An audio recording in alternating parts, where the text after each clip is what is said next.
Hi అండి. ఈరోజు నేను బంగాళదుంపలతో Korean style potato bites try చేశాను. కొరియన్ డ్రామా, కొరియన్ ఫుడ్తో పాటు కొరియన్ వల్ల గ్లాస్ స్కిన్ గ్లో కూడా చాలా ఇష్టం. నాకు ఇప్పుడు ఈ గ్లాస్ స్కిన్ గ్లో కోసమని పర్ఫెక్ట్ సొల్యూషన్ దొరికింది మామా ఎర్త్ వల్ల గ్లాస్ స్కిన్ ఛాలెంజ్ ద్వారా.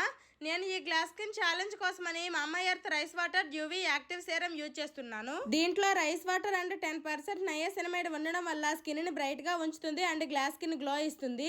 దీన్ని మనం 3 to 4 డ్రాప్స్ ఫేస్ మీద అప్లై చేసుకోవాలి. ఇది చాలా లైట్ వెయిట్ గా ఉండడం వల్ల ఈజీగా అబ్జర్వ్ అయిపోతుంది. దీన్ని నేను కొన్ని వీక్స్ నుండి యూజ్ చేస్తున్నాను. బాటిల్ అయిపోయినంత వరకు యూజ్ చేశాను. ఫేస్ లో మంచి గ్లో వచ్చింది. సీరం తో పాటు Mamaearth rice water dewy sunscreen ని కూడా యూజ్ చేయండి. మాన్సూనే కదా అని సన్ స్క్రీన్ యూజ్ చేయడం మర్చిపోవద్దు. మన డైలీ ప్రొటెక్షన్ కోసం సన్ స్క్రీన్ యూజ్ చేయండి. మామా ఎర్త్ మన మాట వింటుంది. మీరు ఈ ప్రొడక్ట్స్ ని యూజ్ చేసి ఫీడ్బ్యాక్ ని కామెంట్ చేయండి టు హెల్ప్ దెమ్ ఇంప్రూవ్. నా కూపన్ కోడ్ MADH2024 యూజ్ చేస్తే 20% ఆఫ్ వస్తుంది. Mamaearth website and app లో. Products are tagged below.